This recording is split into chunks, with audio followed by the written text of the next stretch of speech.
Hello everyone, we're special guests on the Political News in 5 and my name is Wumi and here is Funke Barua. We're just concerned Nigerians and we are partnering with Aisha to do this. So the Political News in 5 this week, we are looking first at this news about Tinubu and his support for the Buhari regime, his support for the second term of Buhari, or the purported second term of Buhari, because Buhari himself has not really come out to tell us, but people have actually told us that he should run. So we don't know what Bola Tinubu will do, because if he says he will not support Buhari, then that means that the Southwest is gone. But really, Funke, what do you think about this? Can Southwest really determine who becomes the next president in Nigeria? I think it's too early to judge or to attribute the entire power or decision of the Southwest on just one individual. But anyway, you never know. Nigerian politics always plays its hidden card. So let's see. Let's wait and see what happens in 2019.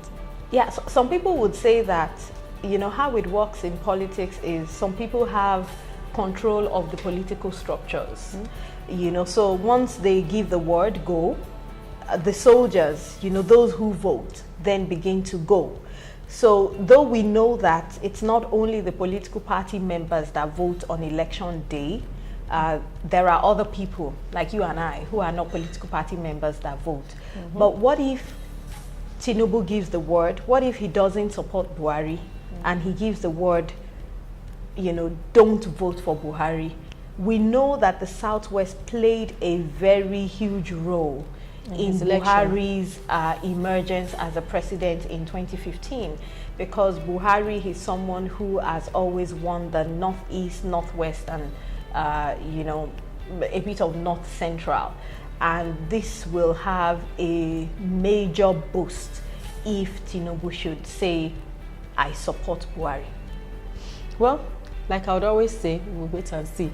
I know the vested interest will start coming out as we approach 2019, but I also know that 2015 opened up powers that the electorate had that we never knew existed. Some people started finding their voices, so we might just be in for a shocker whether or not Tinubu supports Buhari. Which takes us to the second issue that happened during the week. APC leaders moved to stop Kwakwanso's defection. There were in the news, it was said that the former governor of Kano State, Senator Rabiu Musa Kwakwanso, and his huge supporters all moved to leave the All Progressives Congress over the lingering crisis in the state. What do you think? For me, I think we have come to accept in Nigeria that we can all cross carpet at any point in time, and people are free to just cross carpet. And why?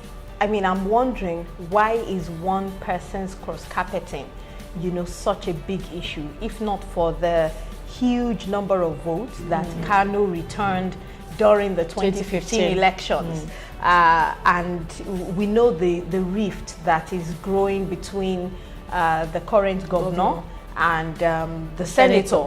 So, which goes to show that if the senator decides to defect to, say, PDP, it begins to swell the powers of PDP to sway the vote within Kano State. But I would say that really, why should we always have a political system in Nigeria where one person determines how the vote goes? Because our structures are sort of built around personalities, strong men rather than strong institutions.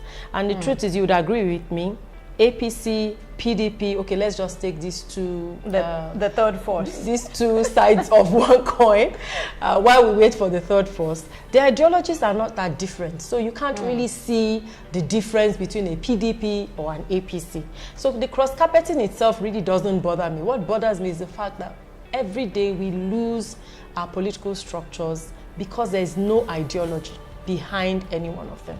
So, well, some people would say that there's an ideology of follow the power, or follow the money. All right.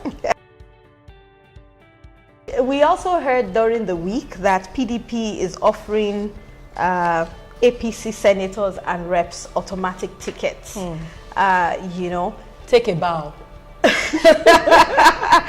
I mean, automatic tickets. This is something for me as a person that has always affected women, because automatic ticket means that we, out of 109 senators, we have just about 8 female senators. It would mean that we would be left with 7 female senators come 2019. And an automatic ticket does not question how effective your representation has been. There's no evaluation. Yeah, an automatic ticket means that we are still allowing the same status quo that everybody is complaining about to go on.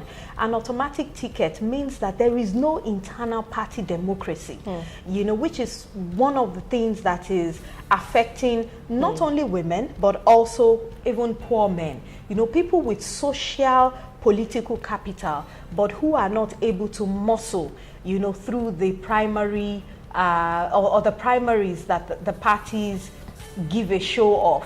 So automatic ticket is something that I think as Nigerians we really should cry out against. I agree that is a threat to democracy, because then also it also closes the space for new entrants to get in. If you say automatic tickets for all PDP senators or APC senators, as the case may be, their numbers are totally closed. And what do you think about closing spaces for women being able to participate in the democratic dispensation that we're currently in with automatic tickets? If they come back as automatic female senators, what does that foretell? You know, there's this thing we do in Nigeria where we place the burden on the burdened. So we expect that the ones that have been elected are the ones that should be pushing for women's issues. And we do know that they are lone voices, and even where they're not lone voices, we cannot assume that they totally understand the issues. So we give automatic tickets to the ones that are in and shut out the ones that are planning to come in. It further just closes the space. Anyway, so we are moving on to everybody taking sides. Some people getting in, some people getting out. And now associations have joined the bandwagon.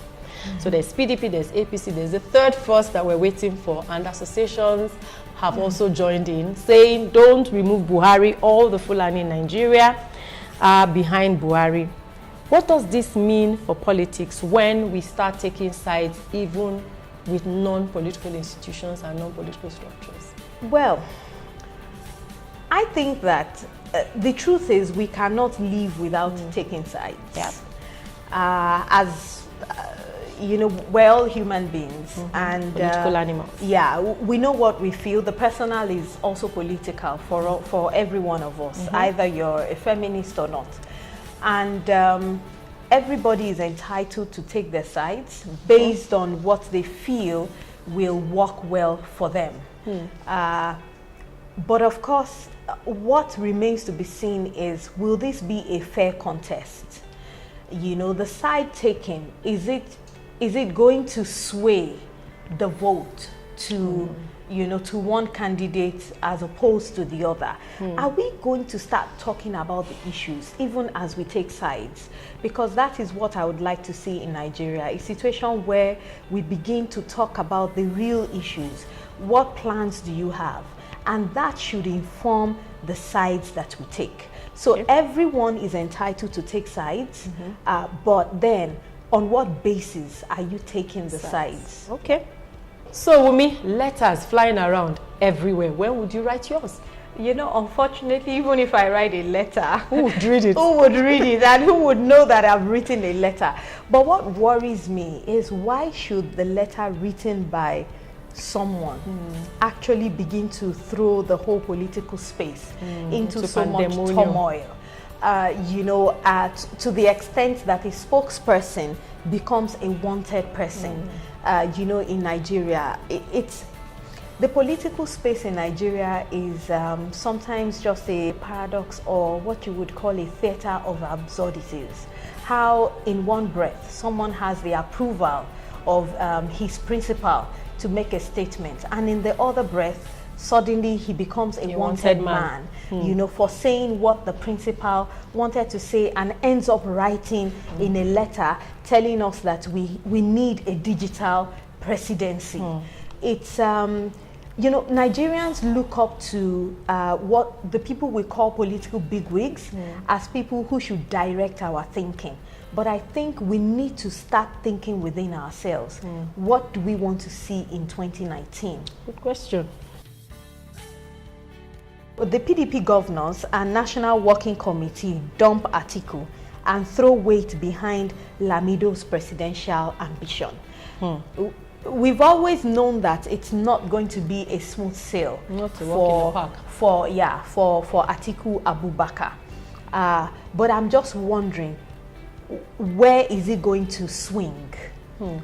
What do you think? Is he still going to be with APC? Will he form his own party? Is it too late? What is going to happen? Sometimes I want to believe there's this general suspicion in the political space about Atiku's ambitions. People want you to be ambitious but not too ambitious, so they get very uncomfortable and threatened when you become too ambitious. But for me, I think everyone has a right to take a shot at the presidency or any position whatsoever. The question is on what platform? Who is ready to take the risk or take the opportunity with Atiku Abubakar? The risk or the opportunity. So I think that is a very good place to stop and end the political news in 5 for this week. And we urge you to stay tuned till next week when Aisha comes back on board. Thank you. Thank you for listening.